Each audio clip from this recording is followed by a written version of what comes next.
నమస్కారం అండి. SB news 9550 కి స్వాగతం సుస్వాగతం.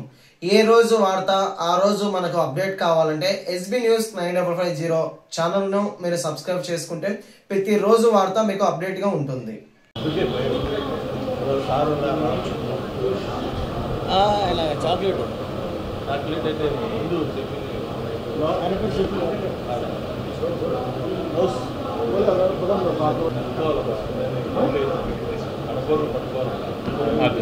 सोहेल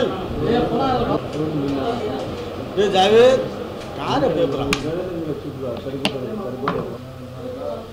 మొన్నటి దినం మా మాజీ డిప్యూటీ సీఎం అమ్జద్ బాషా గారి పిఏని హైదరాబాద్లో ఒక డ్రామా ఆర్టిస్టు మాదిరా పోయి పోలీసులు అరెస్ట్ చేయడం జరిగింది. నిజంగా ఆయన మాట్లాడడం కానీ ఆయన మాట్లాడింది ట్రోల్ చేయడం కానీ ఏమి చేయలేదు. వాళ్ళ సీనియర్ లీడర్ మహిళలు మాట్లాడింది ఆయనకు వాట్సాప్లో వచ్చింది షేర్ చేశాడని చెప్పి ఒక తీవ్రవాదిని కదా తీసుకొచ్చినట్టు హైదరాబాద్ నుంచి తీసుకొస్తూ సొంత వాహనాలలో అతన్ని కడపకు వేరే ప్రదేశాల నుంచి తిప్పుతూ కడపకు తీసుకొచ్చారు. తీసుకొని వచ్చిన తర్వాత పోలీసులు వాళ్ళు ఎక్కడ ఉండేది కూడా చెప్పకుండా మేజిస్ట్రేట్ ముందర హాజరుపరచడం జరిగింది. కోర్టు ఆ డిపార్ట్మెంట్కి ఏం చేయాలనో ఏం చెప్పిందో అందరికీ తెలిసిన విషయం. మీడియా మిత్రులకు అందరికీ కూడా మొటికాయలు వేసి ఇది ట్రోల్ చేసిన దానికి తీసుకొచ్చి అరెస్ట్ చేసి మీరు తీసుకొస్తారా? ఇది స్టేషన్లో పిలిచి వాళ్ళకి చెప్పేది పోనిచ్చి స్టేషన్ బెయిల్ ఇచ్చేది పోనిచ్చి మీరు కోర్టుకు పెట్టారని చెప్పి పోలీసులకు మొటికాయలు వేసి పంపించారు. నిజంగా పోలీసులు దొంగలను తీవ్రవాదులను వీళ్ళకి కదా ముసుగులేసి మీడియా ముందరికి తీసుకొచ్చినట్టు ఇతనికి ఈ కేసులో ఆ మాదిరి చేయడం ప్రజలందరూ చూస్తున్నారు. నిజంగా పోలీసుల మీద కూడా తిరగబడే రోజులు వస్తున్నాయని చెప్పి బాగా మీడియా మిత్రులకు అందరికీ నేను మరీ చెప్తున్నా. ఇది చాలా దౌర్భాగ్యము. అతనేం తీవ్రవాది కాదు, నక్సలైట్ కాదు, దొంగ కాదు. అతనికి ముసుగేసి నిలబెట్టాల్సిన అంత అవసరం ఏముంది మీడియా ముందర? అంటే ఈ నగరానికి సంబంధించిన ఎమ్మెల్యే గారు అయితేనేమి, జిల్లా అధ్యక్షుడైతేనేమి, టీడీపీ శ్రీనివాసులు రెడ్డి అయితేనేమి, అంటే వాళ్ళు ఏం చెప్తే అది చేసేదానికి సిద్ధంగా ఉన్నారా పోలీసులు? లా అండ్ ఆర్డర్ అవసరం లేదా? మీరు పద్ధతి మార్చుకోవాలా. నిజంగా చెప్పాలంటే మీరు పిఏ కాజానే కాకుండా మా డిప్యూటీ సీఎం గారికి కూడా నోటీస్ ఇవ్వాలని చెప్పి మీరు హైదరాబాద్ పోవడం జరిగింది. మీరు మీ పార్టీలో ఉండే వాళ్ళ సీనియర్ కార్యకర్తలను మీరు కంట్రోల్ చేసేది పోనిచ్చి వాళ్ళు మాట్లాడిన మాటలు ఎవరో వాళ్ళు వాట్సాప్లో షేర్ చేశారని చెప్పి ఈ మారి చేస్తున్నారు. పార్టీని మీరు బతికించాలనే ఉద్దేశం ఏం కాదు. పార్టీలో మీకు సంబంధించిన వాళ్ళను, మీకు కావాల్సిన వాళ్ళను వృద్ధి చేసేందుకు మాత్రమే చేస్తున్నారు. వైఎస్ఆర్ కాంగ్రెస్ కార్యకర్తలను భయభ్రాంతులు చేసేందుకు మాత్రమే మీరు పనిచేస్తున్నారు. నగరానికి డెవలప్మెంట్ చేస్తాం, 10 రూపాయలు డబ్బులు తీసుకొచ్చి కార్పొరేషన్ నిధులు అయితే అనేక రకాలైన నిధులు తీసుకొచ్చి ఆ డెవలప్మెంట్ చేసేది పోనిచ్చి కేవలం కక్ష సాధింపు, వైఎస్ఆర్ కాంగ్రెస్ కార్యకర్తల పైన కక్ష సాధింపు తప్ప వేరే ధోరణే లేదు మీకు. ఎప్పుడే కానీ ఈ కడప చరిత్రలో ఈ కక్ష సాధింపులు అయితే జరగలేదు. మీరు అంటున్నారు మా మీద కేసులు పెట్టలేదా అని. మీ మీద కేసులు పెట్టడం జరగలే. మీరు మీ పార్టీలో ఉండే వాళ్ళ మీద, మీ సీనియర్ కార్యకర్తల మీద ఎస్సీ కేసులు కానీ వేరే కేసులు కానీ వాళ్ళని కొట్టడం కానీ మీరే చేస్తున్నారు. కానీ వైఎస్ఆర్ కాంగ్రెస్ పార్టీలో ఉండేవాళ్ళు ఎవ్వరు కూడా మీ కార్యకర్తలను కానీ సంబంధిత నగర నాయకులను అయితే కానీ మేమైతే కొట్టలే, మీరు కొట్టిస్తున్నారు, మీరు కొట్టుకోండి. కానీ వైఎస్ఆర్ కాంగ్రెస్ కార్యకర్తలను మీరు భయభ్రాంతులు చేయడం అనేది చూస్తూ ఊరుకుండేది అయితే ఏముండదు. మేము కూడా మీరు ఏదైతే చేస్తున్నారో అదంతా రాసి పెడుతున్నాము. దీనికి ప్రతిఫలము రేపు గవర్నమెంట్ పోతానే మీకు కూడా తెలుస్తుంది. చట్టం ముందర మిమ్మల్ని నిలబెట్టక తప్పదు. చట్టం ఏం మీ చుట్టం కాదు, మా చుట్టం కాదు.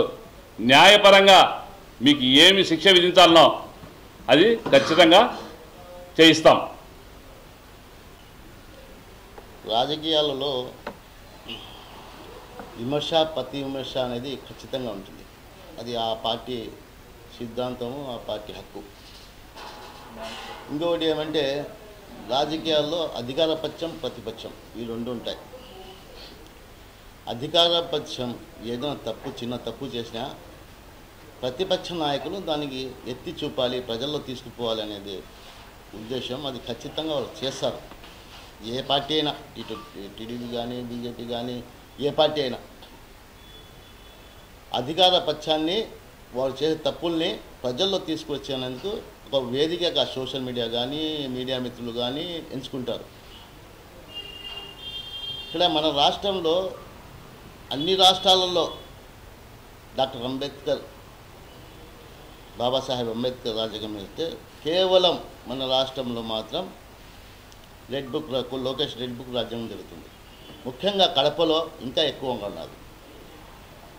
ఎందుకంటే తమ పార్టీలోని కొందరు వ్యక్తులు, మహిళలు కానీ ఇంకొకరు కానీ వాళ్ళ నాయకులపైన విమర్శిస్తే విమర్శలు మా చిన్న తప్పు దొరికినా మాకు ఆనందమే రాజకీయ పార్టీలకు. అటువంటిది వాళ్ళ పార్టీ వాళ్ళే చేస్తే అది ఇంకా మనకు సంతోషం. ఇదే అది ఒక ఆశ్చర్యకరమైనది అబ్బా అని చేస్తాం.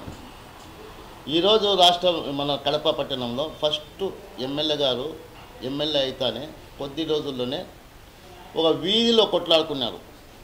వీధిలో కొట్లాడుకునే దానికి అతను వైఎస్ఆర్ కాంగ్రెస్ పార్టీకి సంబంధించిన మనిషి అని నందూరు ఫయాజ్ను అతనికి రేప్ కేసు పెట్టించి అతన్ని లోపల వేపించి కొట్టించి రిమాండ్కి పంపించడం. ఆ తర్వాత అతను వచ్చిన తర్వాత అతని పైన రౌడీ షీటర్ కూడా తిరగడం జరిగింది. అదేవిధంగా మన అహ్మద్ భాయ్ ఒక చిన్న గలాటలో వాళ్ళు రాజీ కూడా అయిపోయినారు. ఆ పార్టీ అతను అహ్మద్ భాయ్ వాళ్ళు రాజీ కూడా అయిపోయినారు. రాజీ అయిపోయిన తర్వాత మనం అధికారంలో ఉండామని పోలీసులు చెప్పి మళ్ళీ రీఓపెన్ చేపించి ఇంకా వేరే సెక్షన్లు కూడా పెట్టి ఎక్కడో దుబాయ్కో సౌదీకో పోతూ ఉంటే ఎయిర్పోర్ట్ నుంచి తీసుకురావడం, నిత్యం రావడం, ఇది ఖచ్చితంగా రెడ్ బుక్ రాజ్యాంగంలో ఒకటి అని చెప్తున్నాను. కానీ అది కూడా వాళ్ళు విఫలమైంది. ఎందుకంటే ఆల్రెడీ రాజీ అయినారు, కోర్టులో ఉన్నది, కోర్టు కొట్టేసింది. ఆ తర్వాత మన పక్కన జయచంద్రారెడ్డి గారు ఉన్నారు. ఒక ప్రెస్ మీట్లో సురేష్ అన్న గారికి అనుకూలంగా మాట్లాడినందుకు ఆ రెండో రోజే కార్పొరేషన్కి చెందిన రూములను ముందు పక్క అది పబ్లిక్ కానీ దారికి కానీ ఎక్కడ అడ్డంగా లేదు. అది పగలగొట్టి వీళ్ళ 2 రూమ్లు 3 రూమ్లు అది కూడా పగలగొట్టడం కదా, ఆ షాపులన్నీ పగలగొట్టడం జరిగింది. ఇది ఎంతవరకు న్యాయము? ఇకనైనా మీరు మారితే మంచిది. ఎందుకంటే ప్రజల్లో నిజంగా ఈరోజు ఏలా మేము మీ ఓట్లు వేసిన దీనికైనా ప్రతి ఒక్కరికి ఇంత చెడుగా చేస్తున్నారు అనేది భావన ప్రజల్లో వచ్చేసింది. ఖచ్చితంగా ఇదంతా మేము ప్రజల్లో తీసుకుపోతాం. ప్రజలు కూడా తెలుసు. ఇప్పుడు ఇంకో మాట, ఈ మధ్య వాసు గారు కానీ శాసనసభ్యులు కానీ మున్సిపల్ ఎన్నికల్లో వైఎస్ఆర్ కాంగ్రెస్ పార్టీ వాళ్ళు వస్తే తరిమి కొట్టండి అని చెప్పండి. ఇది ఎంతవరకు సబబు? ఒక నాయకులు, పార్టీ నాయకులు వస్తే వాళ్ళు తరిమి కొట్టడం అని చెప్పడం మంచిదా? ప్రజలకు తెలుసు ఎవరు తరిమి కొట్టాలనో, ఎవరు వేయాలనో ప్రజలకు తెలుసు. అయినా ఒక రాజకీయ నాయకుడు, శాసనసభ్యులు, పార్టీ జిల్లా అధ్యక్షుడు ఈ మాట చెప్పవచ్చా లేదా అనేది నేను అడుగుతున్నాను వాళ్ళకి. ఇటువంటి చాలా సంఘటనలు ఉన్నాయి. దయచేసి పోలీసు వాళ్ళు కూడా ఈ అక్రమ కేసులు పెట్టొద్దు మీ అధికార పక్షం పార్టీ వారితో కలిసి. ఎందుకంటే మనకు బిడ్డలు ఉన్నారు, మన రేపు కావాలని పెట్టిస్తే అది ఖచ్చితంగా వాళ్ళకు తగులుతుంది. దయచేసి పోలీస్ వాళ్ళకు కూడా ఇదే విజ్ఞప్తి చేస్తున్నాము. భవిష్యత్తులో ఈ రాబోయే మున్సిపల్ ఎన్నికల్లోనే ప్రజలు ఎవరిని తరమాలా, ఎవరికి వేటు వేయాలా అనేది తీర్పు ఇస్తారు. అప్పటి వరకు టీడీపీ వాళ్ళు ఇటువంటి కక్షతో, రాజకీయ కక్షతో కేసులు పెట్టొద్దని మనం చేసుకుంటాం.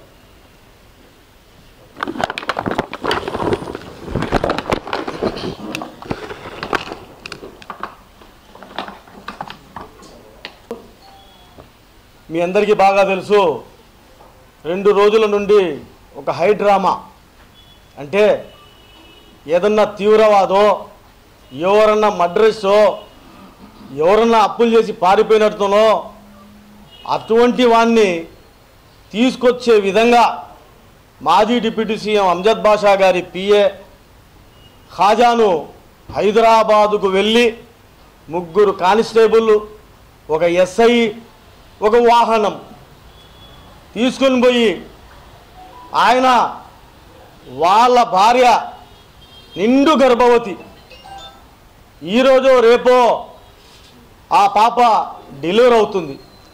అతను తన సొంత విషయాల మీద, తన కుటుంబం మీద ఆ పాపను తీసుకొని ఉంటే ఇక్కడి నుండి ఆగమేఘాల మీద పోయి అక్కడి నుంచి తీసుకొని వచ్చి ఇక్కడ పెట్టడం జరిగింది. ఒక ఫోన్ చేసి నీకు 41A నోటీస్ ఇవ్వాలా, నువ్వు ఇక్కడికి రావాలా, ఈ విధంగా చేయాలని చెప్పింటే తప్పకుండా ఆయన సహకరించేవాడు. కడపవాసి, కడపలో ఉంటాడు, ఒక ప్రముఖ డిప్యూటీ సీఎం దగ్గర పిఏగా పనిచేశాడు, చేస్తున్నాడు. అటువంటి వ్యక్తిని తీసుకొని రావడం, ఆ తర్వాత స్టేషన్లో బెయిలబుల్ అయినటువంటి కేసులు, స్టేషన్లోనే బెయిల్ ఇచ్చి పంపించేటువంటి కేసులు, దానికి కొండను దూగి ఎలకను పట్టే విధంగా వాళ్ళు పెట్టినటువంటి కేసులను ఆ రోజు దసరా పండగ, మహాత్మా గాంధీ జయంతి, అటువంటి సందర్భంలో కోర్టుకు వెళ్ళడం, కోర్టులో ఉన్నటువంటి మాకైతే న్యాయస్థానాల మీద పూర్తి నమ్మకం, విశ్వాసం. ఎందుకంటే ధర్మానికి అధర్మానికి, న్యాయానికి అన్యాయానికి జరిగేటటువంటి ఈ పోరాటంలో తప్పకుండా న్యాయం గెలుస్తుంది. న్యాయం పక్షానే ప్రజలు ఉంటారు, రాజ్యాంగం ఉంటుందని నిన్న రుజువైందని తెలియజేసుకుంటున్నా. సునకానందం ఎవరు చెందాలని, ఎవరు సంతోషించాలని మీరు అంత విధంగా తీసుకొని వచ్చి అక్కడ పెట్టి, ప్రెస్ మీట్ పెట్టి, మార్క్స్ తొడిగించి అతనికి ఒక దోషిలాగా, ఒక తీవ్రవాదిలాగా అక్కడ పెట్టడం జరిగిందని తెలియజేసుకుంటున్నాం. మాకైతే తప్పకుండా ఎవరెవరు చేస్తారు, ఏమి చేస్తారు అనేది మా అధినాయకత్వం చూస్తూనే ఉంది. మీరు ఎలాగైతే రెడ్ బుక్ పెట్టారో, మీరైతే ఏ విధంగా రెడ్ బుక్ రాజ్యం నడుపుతున్నారో, డిజిటల్ బుక్ వస్తుంది. డిజిటల్ బుక్లో తప్పకుండా అన్యాయం చేసినట్టు వాళ్ళను, న్యాయాన్ని అన్యాయంగా చూపించినట్టు వాళ్ళను తప్పకుండా న్యాయస్థానం మీద నిలబెడతాం, న్యాయస్థానం ముందర నిలబెడతాం. ఇటువంటి చర్యలకు, ఇటువంటి సునకానందం మేము పొందాం. న్యాయస్థానం ముందు నిలబెడతాం, న్యాయంగా పోరాడతాం, వాళ్లకు శిక్ష పడే వరకు మేమందరము ఉంటామని తెలియజేసుకుంటున్నాం. మరి ఖాజా గారు చేసిన తప్పేంటయ్యా? కేవలం మీ పార్టీకి సంబంధించిన, తెలుగుదేశం పార్టీకి సంబంధించినటువంటి వారు పెట్టుకున్నటువంటి దానిని ఏదో వాట్సాప్లో వస్తే దాన్ని షేర్ చేయడమా? అది నేరమా? సుప్రీంకోర్టు గైడ్లైన్స్లలో కూడా ఉంది, ఇటువంటి కేసులు లేదు, స్టేషన్ బెయిల్ ఇచ్చి వాళ్ళకి ఏదో మందలించి పంపించండి, ఇంకోసారి చేయొద్దని చెప్పండి అనేది ఉంది కదా. దానికి ఫాలో అవ్వాల్సింది పోయి 3 కానిస్టేబుళ్లకు ఇక్కడ నుండి రాత్రి పోవడం, రాత్రి తీసుకొని రావడం, ఆ డిటీసీలో పెట్టడం, రిమ్స్కు తీసుకుపోవడం, 1 స్టేషన్కి తీసుకుపోవడం, కోర్టుకు తీసుకుపోవడం, ఆ తర్వాత జడ్జి గారి ఇంటికి తీసుకొని పోతే వాళ్ళు ఏమన్నారో తెలుసా? ఇమీడియట్లీ ఇప్పుడే పంపించమని చెప్పారట. ఇప్పుడే వాళ్ళకి బెయిల్ ఇచ్చి పంపించండి. 20,000 రూపాయలు పూచీకత్తు, 2 షూరిటీలను తీసుకొచ్చి ఇవ్వండి అని చెప్పి ఇమీడియట్లీ అక్కడి నుంచి పంపడం జరిగిందని తెలియజేసుకుంటున్నా. మాకైతే మానవత్వం ఉంది, మేమందరము ఎవరికైనా గౌరవిస్తాం, తప్పకుండా చేస్తాం. చేసినటువంటి వాళ్ళను వదిలేసి ఎవరైతే ఆడ ప్రెస్ మీట్ పెట్టి వాళ్ళందరూ ప్రజలకు వాళ్ళ మాధ్యమాలలో పెట్టారో వాళ్ళను వదిలేసి కేవలం వీళ్ళను తీయడం ఎంతవరకు సమంజసమని, కాజాను పెట్టడం ఎంతవరకు సమంజసమని నేను తెలియజేసుకుంటున్నా. మరి అంతేకాకుండా న్యాయస్థానాల మీద మాకు పూర్తి నమ్మకం ఉంది, మేము గౌరవిస్తాం. పోలీసు వారికి కూడా విన్నవించుకుంటున్నా, వినతి పత్రం లాగా విన్నవించుకుంటున్నా. సార్, మీ దగ్గరికి ఎవరైనా కేసులు పెడితే మీరు కూడా విచారణ చేయండి. ఇది ఏం కేసు, ఏమవుతుంది, కోర్టుకు పోతే నిలబడుతుందా, నిలబడదా, ఏమని చూడాలా పోలీసు వాళ్ళు కూడా. చూసిన తర్వాత మీకేదే న్యాయం అనిపిస్తే తప్పకుండా అది కేసు రిమాండ్ పంపించే విధంగా ఉంటే తప్పకుండా చేయండి.